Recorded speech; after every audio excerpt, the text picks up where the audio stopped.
Hoy les voy a hablar de la relación que existe entre el taoísmo como doctrina antiquísima. Ahora les voy a dar una idea de qué tan antigua es. En realidad, eso es lo que más, para mí, lo más interesante, una de las cosas más interesantes del taoísmo, y las relaciones de esta doctrina con el anarquismo.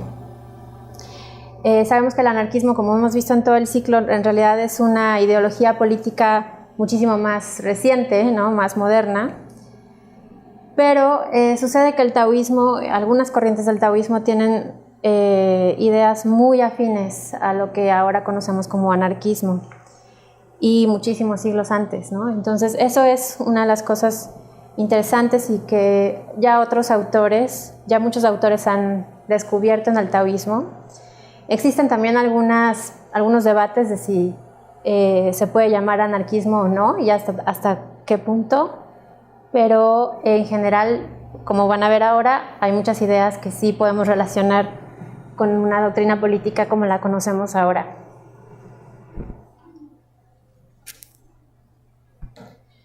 Bueno, ¿qué es el taoísmo? Hay muchas definiciones y hay muchas maneras de entenderlo. Hay algunas más comunes, más tradicionales que otras. Para mucha gente, por ejemplo en China o en Japón, pues el taoísmo es una religión. Y para filósofos, para académicos es una filosofía. Y para muchas de las teorías que vamos a ver ahora, pues es una ideología política.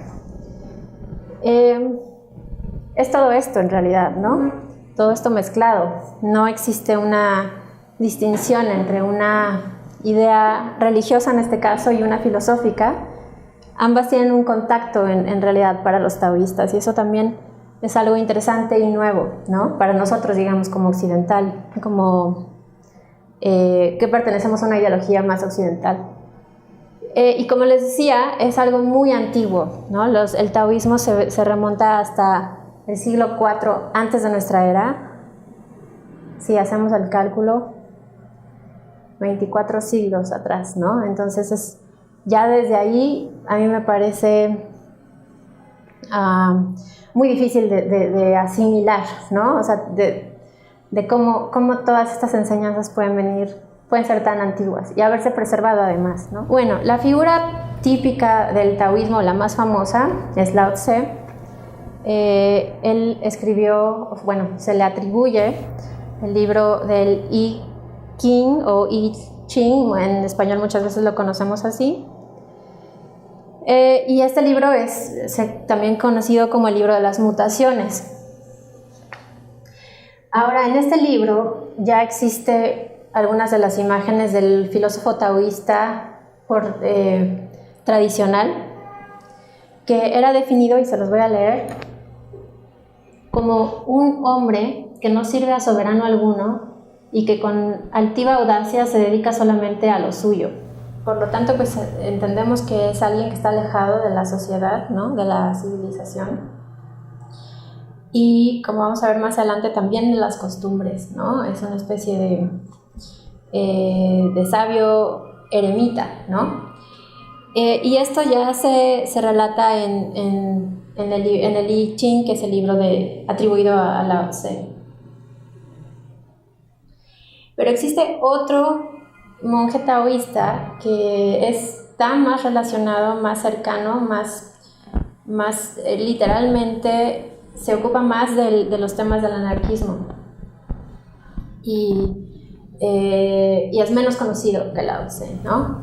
Él se llamaba Chuang-Tzu o Chuang-Tse. Es también un problema toda la transliteración, obviamente, porque en inglés se pone Chuang-Tzu, en español algunos dicen Chuang-Tse, y es un poco problemático porque puedes parecer como distintas personas, pero es la misma persona.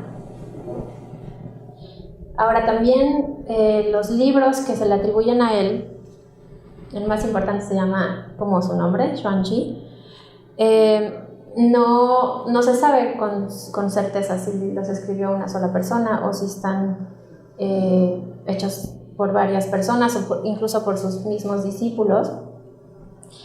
Pero ese es el libro que es más antiguo y que tiene ideas muy relacionadas con el anarquismo que ahorita les voy a mostrar. Como pueden ver en la imagen, que esta es una representación contemporánea, porque evidentemente algunos de ustedes sabrán que el taoísmo al final, al día de hoy, es parte de la cultura de la China actual, ¿no? Está muy integrado a la manera en que, digamos, al imaginario de la gente. Entonces, este tipo de imágenes del sabio Xuanzhi están muy generalizadas, ¿no? Y son como arquetipos muy importantes para la cultura actual, a pesar de que, bueno, también se les ve un poco lejanos en muchos sentidos, ¿no? Pero bueno, esta es la imagen de él. Aquí podemos ver que este sería uno de estos hombres de las cavernas, ¿no? De las grutas. Podemos ver cómo su cabello está completamente desarreglado, digamos, ¿no? Se puede ver también que está en la naturaleza, bueno, frente en este caso a una rana. Muchas veces también se le representa montado en un búfalo de agua. Y además hay unas anécdotas muy interesantes porque Xuanzhi, al igual que Lao Tse, eran enemigos de Confucio, ¿no? Y se oponían al confucianismo. Entonces existen estas 4 corrientes filosóficas religiosas en China, y el taoísmo con Xuanzhi y con Lao Tse critican fuertemente al confucianismo, ¿no?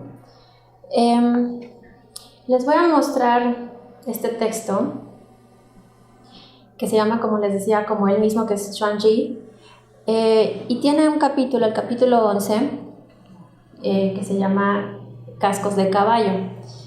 Les voy a leer un poco para que puedan ver qué tan relacionado puede estar esto con algunas ideas del anarquismo, y bueno, las comentaremos también al final. Ahora, las historias de Xuanzhi encarnan un conjunto de principios y actitudes que involucran o que sugieren vivir con una espontaneidad natural, de una manera que el ser interior está unido con el Tao, con el Dao, que en muchas transliteraciones se esconde en lugar de T. Y aquí está, por ejemplo, pues el núcleo de la idea de la filosofía taoísta. Existe esta idea de un camino natural, de una esencia natural de las cosas, y eso a grandes rasgos se conoce como el Tao. También, por supuesto, muchos de los filósofos explican que el Tao como no puede ser entendido en su totalidad, o no puede ser explorado desde el punto de vista racional. Muchas veces se queda todo esto en anécdotas o en metáforas. Entonces, para muchos filósofos contemporáneos o occidentales, pues es algo más religioso, ¿no? Una creencia religiosa. Pero estas creencias, bueno, la idea del Tao al final convive con otras ideas, como vamos a ver, un poco más políticas y pues más familiares para nosotros, ¿no? Bueno, el texto de Xuanzhi y este capítulo dice así, ¿no? Los cascos de los caballos están hechos para pisar la escarcha y la nieve, su pelaje para protegerse del viento y del frío, pastar, beber del arroyo, levantar las patas y galopar. Esta es la verdadera naturaleza de los caballos. Aunque poseen grandes terrazas y bellas alas, no sabrían qué uso darle. Y aquí la palabra clave es esto de la verdadera naturaleza, ¿no? Eso es lo que trata de describir esta parábola. Pero continúa, dice, luego llega Po Li, que es un personaje anónimo, y anuncia, yo sé cómo manejar caballos, y procede a chamuscar sus crines, a trasquilarlos, a recortarles las pezuñas, a marcarlos, a amarrarlos con riendas y atarlos en las cuadras. Para entonces, 2 o 3 de cada 10 caballos han muerto. Luego los mata de hambre y de sed, los hace correr, saltar, alinearse, y los fuerza para que corran a la par, con la constante preocupación del freno y la rienda ante ellos, el látigo también por detrás. Para entonces la mitad de los caballos ha muerto.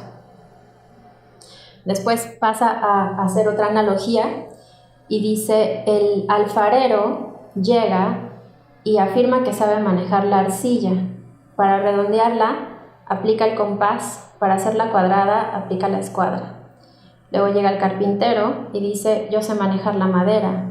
Para arquearla aplico la curva, para enderezarla aplico la plomada. Pero en lo que concierne a la naturaleza innata, la arcilla y la madera seguramente no desean estar sujetas al compás y la escuadra, a la curva ni a la plomada.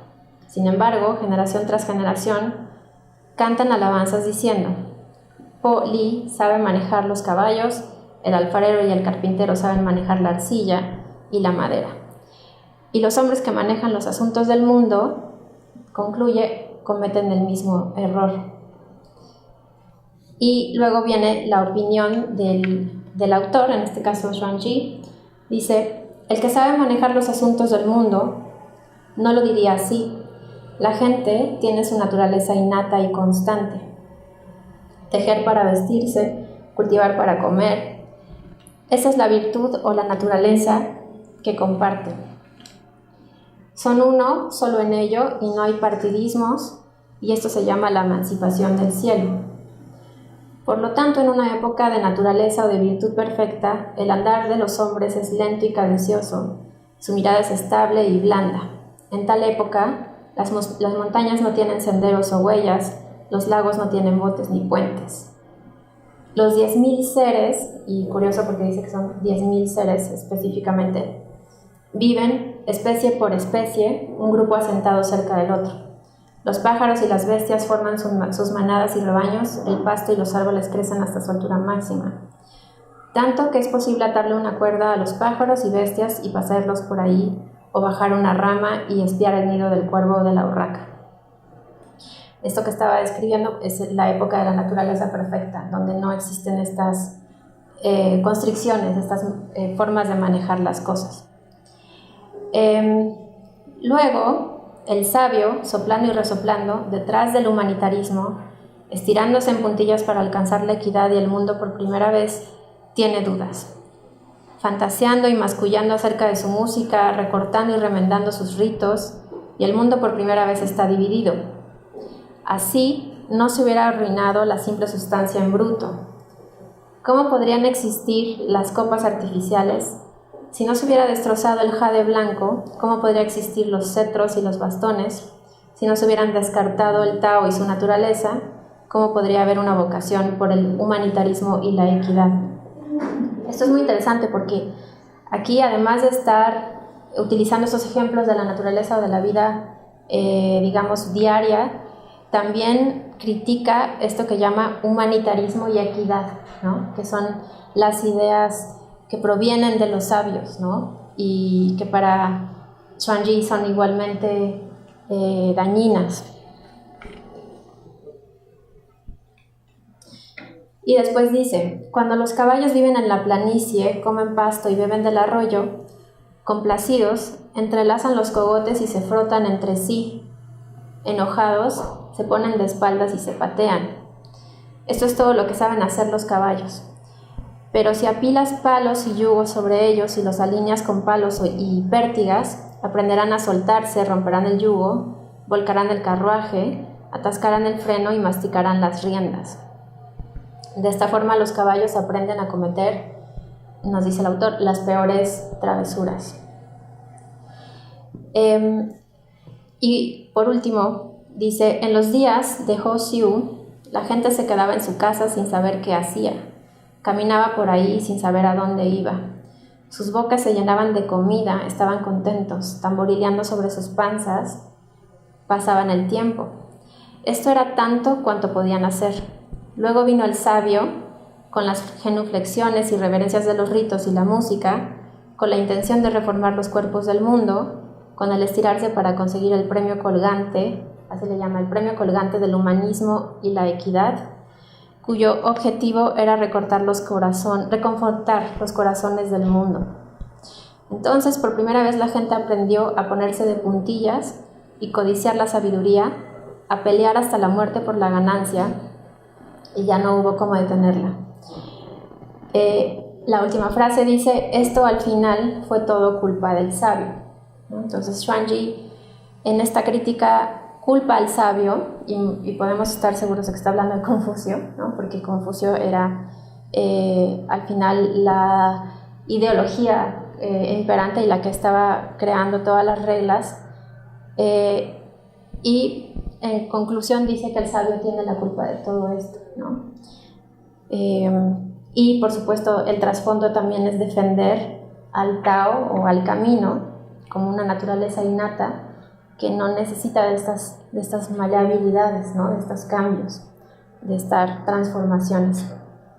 Y les voy a hablar ahora de otros autores un poquito, bueno, no tan antiguos como Xuanzhi, porque Xuanzhi es del siglo III antes de nuestra era, y Ruanzhi es de nuestra era, ¿no? Es entre el año 210 y 263, también muy antiguo, pero ya son maestros taoístas que al final derivan de las enseñanzas de Lao Tse y de Xuanzhi. Aquí, por ejemplo, tenemos una edición de algunas traducciones al inglés de sus libros, de sus escritos, tratados políticos y poéticos.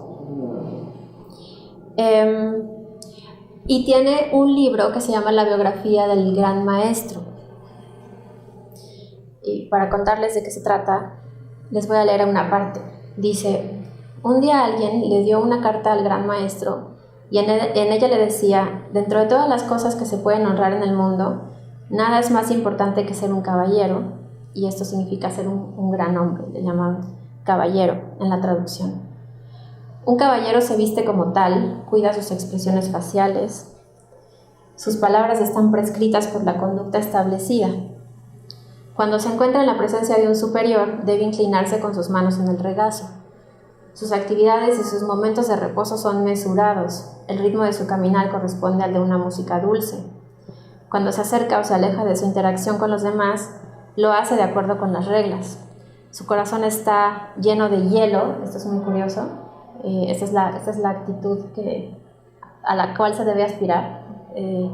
Y dice: su comportamiento es trémulo y nervioso, ¿no? Se contiene y cultiva una cultura cada día más prudente. Elegirá el suelo en donde camine y solo sentirá temor de cometer un error. Es lo único que le causará temor, ¿no? Nos recitará las instrucciones y las enseñanzas que nos ha dejado Confucio y el duque de Zhou, y suspira con el Tao y la virtud de Yao y de Shun. También en esta época los grandes sabios están también muchas veces representados por los gobernantes, ¿no? Los emperadores no se suscriben, ¿no?, a estas líneas de poder. En conclusión, cultiva las leyes de Confucio y se comporta de una forma disciplinada. Pero usted, maestro, y esto es a quien está escribiendo la carta, dice: deja suelto su pelo y vive en medio del océano, lejos de los caballeros. Temo que el mundo va a juzgarlo y criticarlo. El mundo entero se ríe de su conducta y por eso nunca alcanzará el éxito. No puede entender cómo es que usted, maestro, puede aceptar este destino. Y al escuchar esto, el maestro exhaló relajadamente y dijo: un gran hombre vive con la esencia de la creación, y esta es una referencia otra vez al Tao, ¿no?, a la esencia de las cosas. Flota libremente en el mundo hasta alcanzar el Tao y la perfección. En armonía con las transformaciones que suceden a su alrededor, él se contiene o se dispersa, pues no posee una forma constante. Eso es también muy bello, ¿no?, esta idea de que el hombre o el gran hombre, en esta otra definición, tiene esa posibilidad, esa maleabilidad, ¿no? Las separaciones y divisiones del universo están todas contenidas dentro de él.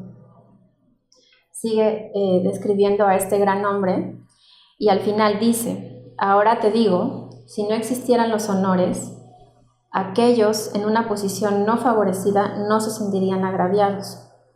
Si no existieran las riquezas, la pobreza no causaría ningún daño. Cada uno estaría satisfecho consigo mismo y no tendría deseos. Tú pides al mundo entero que busque estos fines, es decir, los fines que se describieron para el gran caballero, y el resultado es que las clases sociales se hieren mutuamente. Exiges y exprimes que la gente con necesidad trabaje para tu propio beneficio, y esta no es la forma correcta de tratar a nadie. Tus leyes y rituales no han hecho más que ofrecer métodos a los ladrones y ha creado problemas y destrucción. Y piensas que tus reglas generan una conducta adecuada, qué equivocado estás. Les voy a hablar ahora de otro autor. Él se llamaba Ruanji, pero el Bao Jingyan era una de sus obras, que tiene el título maravilloso de la inutilidad de los príncipes. Y también es un poco posterior, del año 300, ¿no?, de nuestra era. Bao Jingyan es muy famoso, muy conocido porque, por este texto, y también porque él decía que no podíamos ser ni reyes ni esclavos, ¿no? Lo poco que sabemos de él ha llegado a nosotros a través de un debate que quedó plasmado también entre él y otro sabio que se llamaba Ye Gyon,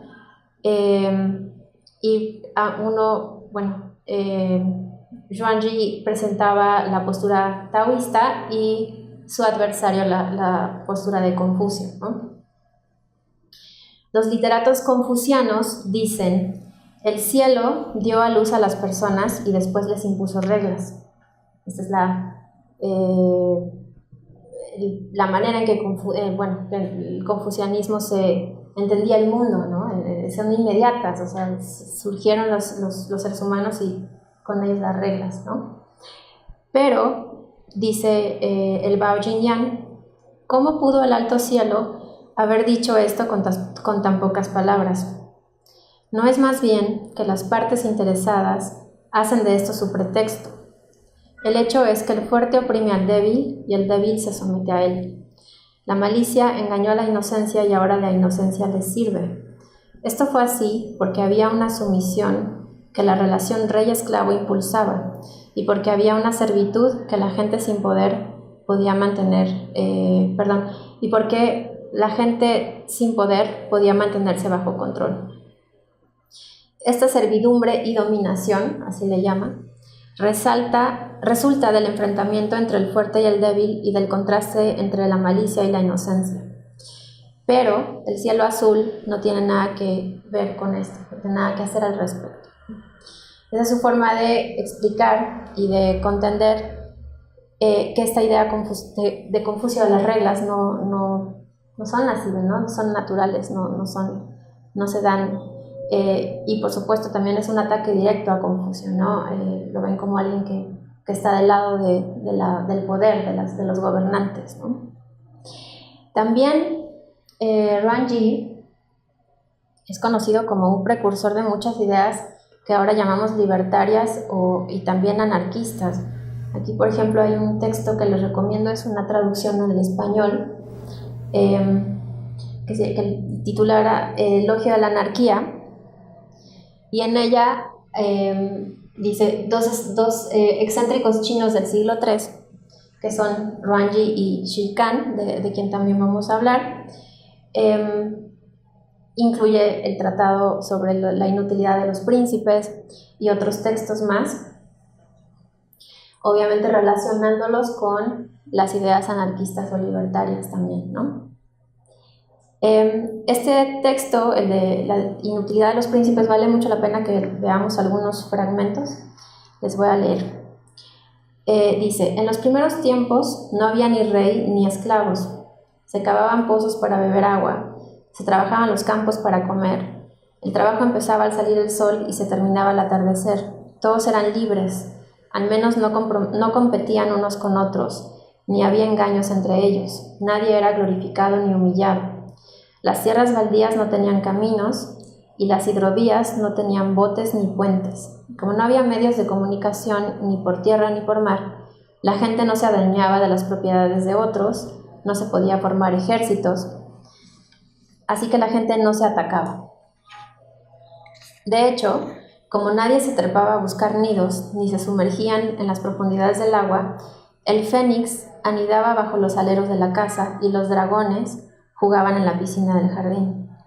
El tigre voraz podría ser pisoteado y la víbora venenosa podría ser manipulada. El humano podía caminar en pantanos sin exaltar a las aves acuáticas o entrar en los bosques sin alterar a los zorros ni a las liebres. Puesto que nadie comenzaba a pensar en obtener poder o en la búsqueda de ganancias, ni eventos terribles ni rebeliones surgieron, y como no se usaban lanzas, ni escudos, ni fosas, ni murallas fueron construidas. Toda criatura vivía en comunión por una unidad mística, todas ellas enlazadas en el camino o en el Tao. Como nunca les visitaron plagas ni pestes, podían vivir sus vidas y morir de una forma natural. Sus corazones puros carecían de malicia, disfrutaban plenamente de sus provisiones de alimento, caminando con su estómago lleno. Su discurso no era florido y su comportamiento no era ostentoso. Entonces se pregunta, ¿cómo hubo acumulación de propiedad, robos de riqueza, castigos severos y persecución? Cuando esta época entró en decadencia, el conocimiento y la malicia empezaron a usarse. El camino, o sea, el Tao, y la virtud fue cayendo, una jerarquía se estableció. Aumentaron las regulaciones constantes para la promoción y degradación de las ganancias y pérdidas, mientras se elaboraban prendas ceremoniales para la alta burguesía, como bandas, gorros sagrados y las túnicas imperiales en color amarillo y azul para adorar el cielo y la tierra. Edificios de tierra y madera fueron construidos elevados hacia el cielo, con el tejado y las vigas pintados de rojo y verde. Las alturas fueron volcadas en búsqueda de gemas, en las profundidades se sumergieron en búsqueda de perlas, pero aunque una vasta colección de piedras preciosas pudieron haber sido reunidas por la gente, eso no era suficiente para satisfacer sus caprichos, y una montaña entera de oro no habría sido suficiente para satisfacer sus gastos. Así que se hundieron en la depravación y el vicio, siendo transgredidos contra los principios fundamentales del gran comienzo. Diariamente se fueron alejando de las costumbres de sus ancestros y le dieron la espalda cada vez más a la simplicidad humana. En este caso, la simplicidad humana es otra forma de referirse al Tao, ¿no? a la naturaleza innata de las cosas. Ya que ellos le dieron importancia al oficio, la gente común se esforzó por reputación y por apreciar la riqueza material, los ladrones aparecieron. La vista de objetos deseados tentó los sinceros y honestos corazones, y la muestra de poder arbitrario y el amor por la ganancia abrió el camino al robo. Así que crearon armas con puntas y bordes afilados, y después, cuando la usurpación y la agresión no terminaba, su único temor era que las ballestas no fueran suficientemente fuertes, los escudos gruesos, las lanzas afiladas, las protecciones sólidas. Y al final concluye, sin embargo, todo esto podría haberse evitado si no hubiera existido la opresión y la violencia desde el inicio. Entonces, estas ideas en contra de la violencia, en contra de la opresión, nos suenan completamente modernas, ¿no? Es sumamente interesante que ellos lo estaban difundiendo y manejando, y obviamente muchas veces tenían que vivir alejados, ¿no?, de las sociedades. Era la única manera en la que podían vivir de acuerdo con estos principios, ¿no? Ahora les voy a hablar de Chi Kang, que fue contemporánea de Ranji. De hecho, ellos sostuvieron una relación amorosa. Tal vez ustedes saben, pero la homosexualidad en China fue vista de una manera natural y aceptada hasta, algunos dicen, hasta el siglo XIX, que cuando, sí, es muy impresionante, es algo que no nos imaginamos, ¿no? Y mucho menos después de que en la era moderna se les satanizara de esta forma, ¿no? Pero en esta época, sobre todo, era vivida de una forma muy natural, incluso un poco como en la antigua Grecia era algo a lo cual aspirar, ¿no? Y estos dos sabios vivían en el bosque, separados de la sociedad, junto con otros sabios. Ellos eran parte de un grupo que se llamaba los sabios del bosque de bambú. Pero ellos dos tenían esta súper relación pasional, amorosa, de la cual se ha escrito mucho también, ¿no? Shi-Kan pasó a la historia también por estas, como les digo, proezas amatorias que tenía con Ranji. Existe un libro que se llama Nueva compilación de palabras mundanas, el título es maravilloso, ¿no? El cual fue escrito en el siglo V, 2 siglos después de la existencia real de estos sabios, y está dedicado básicamente a lo que hoy llamaríamos como una crónica rosa, ¿no? A hablar de lo que les pasaba en su vida diaria, ¿no? Y cuentan en este libro una anécdota en la que una mujer, que era la esposa de Shan Tao, que era otro de los sabios, le gustaba espiar a Shi-Kan y a Ranji cuando estaban ellos en lo que se le llama sus tórridos encuentros sexuales, ¿no? Y parece ser que impresionada por la manera en que la pasión que observaba con ellos, algo que también calificaron como más fuerte que el metal y fragante como las orquídeas, y celosa de las hazañas de estos sabios, esta mujer de Shantoa decide ir con su marido, con el erudito, y reclamarle, ¿no? Porque Ranji y Shi-Kan pueden comportarse así y él no. Entonces, bueno, es una anécdota interesante, ¿no? Estos sabios también. Ahora, Shi-Kan tiene 2 tratados muy interesantes, muy impresionantes. Uno de ellos se llama Sobre el carácter innato del gusto por el estudio, y el otro, como está aquí, sobre los efectos nocivos de la sociedad para la salud.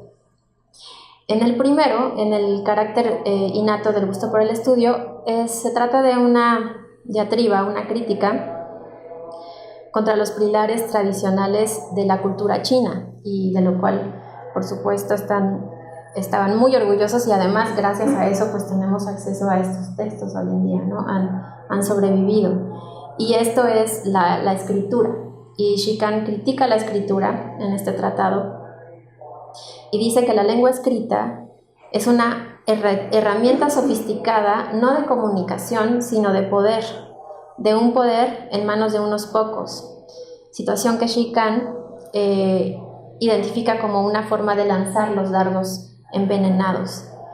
Y dice, vuestras aulas de estudio no son más que salas mortuorias, que los textos que recitáis de memoria son palabras proferidas por espectros de difuntos, que el humanismo, otra vez, ¿no? El humanitarismo y la justicia, dice, apestan a putrefacción, y que conviene deshacerse de todo ello para comulgar con la dimensión original de los seres.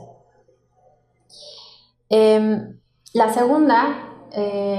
segundo tratado que les comenté, que es sobre los efectos nocivos de la sociedad para la salud, también es un alegato contra otro instrumento de poder, según Shi-Kan, que tal vez nos parezca menos evidente, y él lo identifica con la alimentación.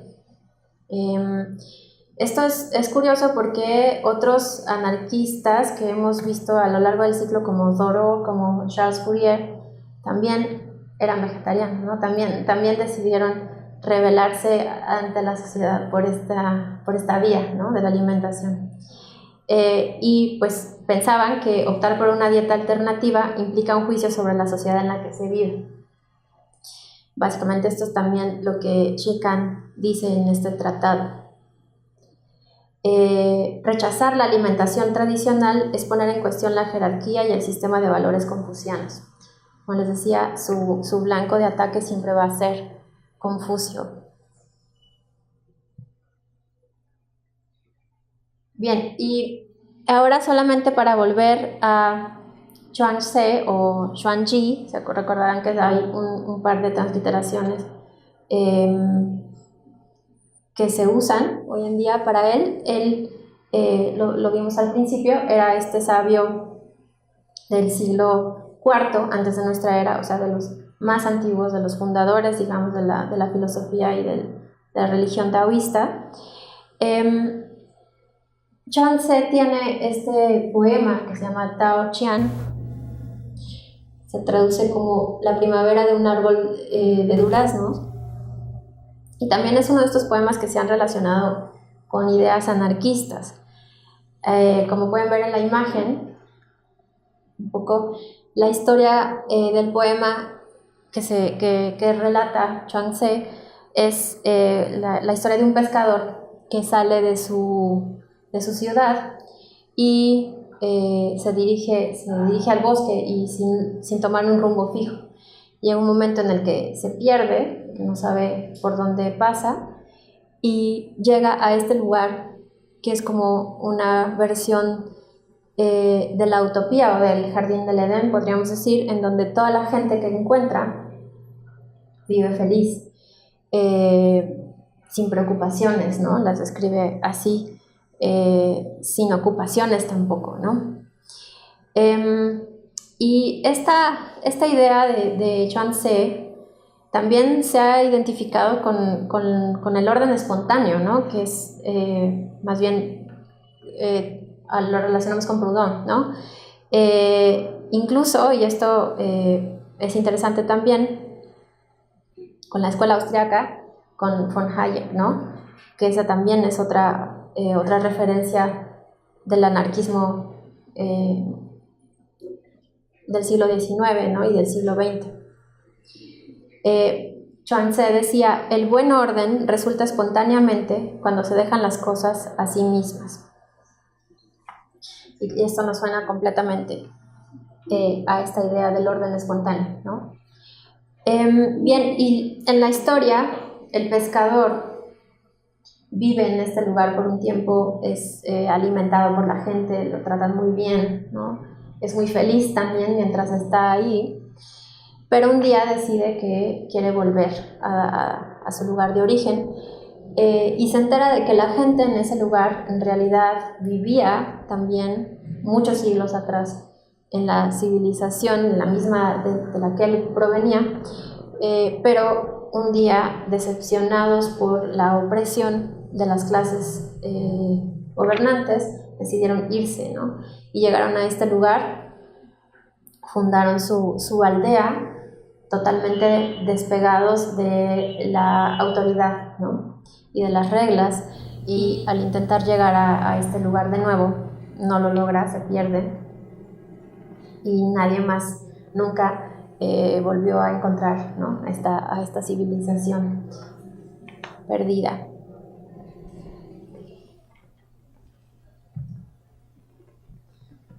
Bueno, aquí nada más les tengo algunos conceptos del taoísmo que son los más importantes, y también me interesa ver cómo se relacionarían estos con unas ideas anarquistas, ¿no? El más famoso, que seguramente han escuchado, es este de Wu Wei, lo cual significa no acción, ¿no? Se traduce como no acción. Y esto causa mucha confusión porque también hay un montón de burlas y de satirización de este principio de Wu Wei, porque pareciera que significa no hacer nada, ¿no? Y no es eso, ¿no? Sino más bien explica que la forma más adecuada de enfrentarse a una situación no es actuar, que está relacionado con forzar algo, sino más bien hacer las cosas sin un esfuerzo, ¿no? Sin una intención definida, ¿no? El ejemplo que da es las plantas, por ejemplo, crecen por Wu Wei, es decir, no hacen esfuerzo para crecer, simplemente lo hacen. El Wu Wei sería entonces una forma natural de hacer las cosas sin forzarlas, con artificios que desvirtúan su armonía y principio. Esto implica esta idea de la esencia natural de las cosas, de la forma innata de las cosas, ¿no? Y de dejarlas ser también, ¿no? Hay una... implica también una libertad, ¿no? También implica soltar, digamos, ¿no? Otro término importante es Chirán, que significa por sí mismo o a su manera, o también se puede decir naturalmente o espontáneamente. Chirán especifica que todas las cosas existen a causa de las cualidades que poseen y no a causa de que fueran creadas por ningún ser para lograr un objetivo o meta. Eso también es muy interesante porque elimina toda esta idea muy humana de tener un objetivo, de tener una finalidad, ¿no? Y la vuelve, nos acerca más como al mundo natural, como podríamos también describirlo, ¿no? Sin finalidad, sin objetivo. Y por último, el Tao, que es el camino de la naturaleza o el camino de los cielos. Este concepto se basa en aceptar que la única constante en el universo es el cambio y que debemos aceptar este hecho y estar en armonía con ello. El cambio es el flujo constante del ser al no ser, de lo posible a lo real, o del yin al yang, ¿no? Que es el símbolo que conocemos y que asociamos con el taoísmo.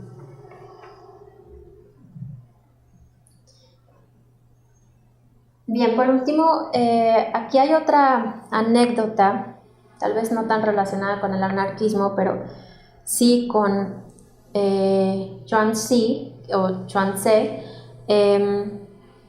que es el sueño de la mariposa. Seguramente, bueno, tal vez la hayan leído en este cuento famoso de Borges que se llama Nueva refutación del tiempo, en donde lo retoma.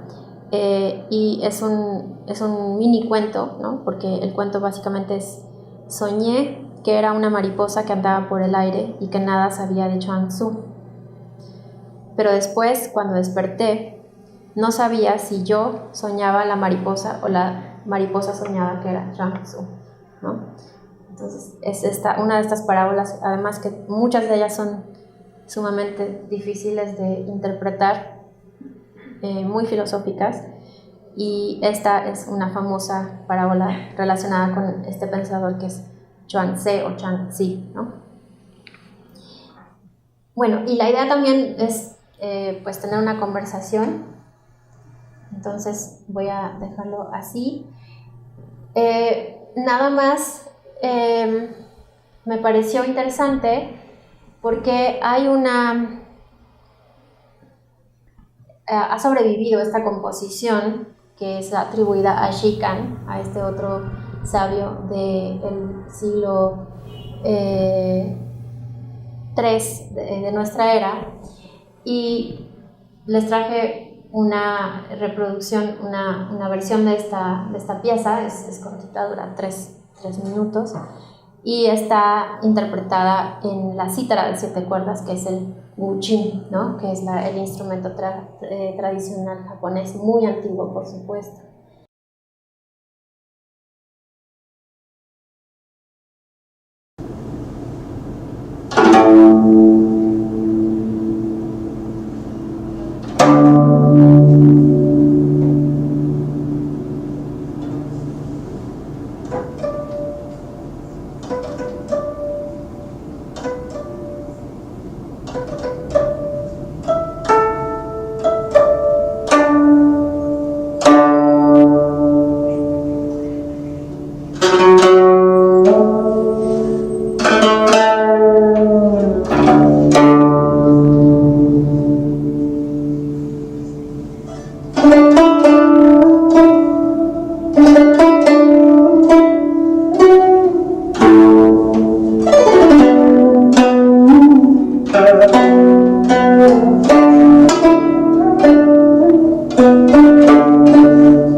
Y nada más para darles un contexto de esta composición, sabemos que Jikan la escribió después de que tuvo una aparición fantasmal, se dice, mientras él tocaba el gujin, ¿no? Esta cítara de 7 cuerdas. Entonces,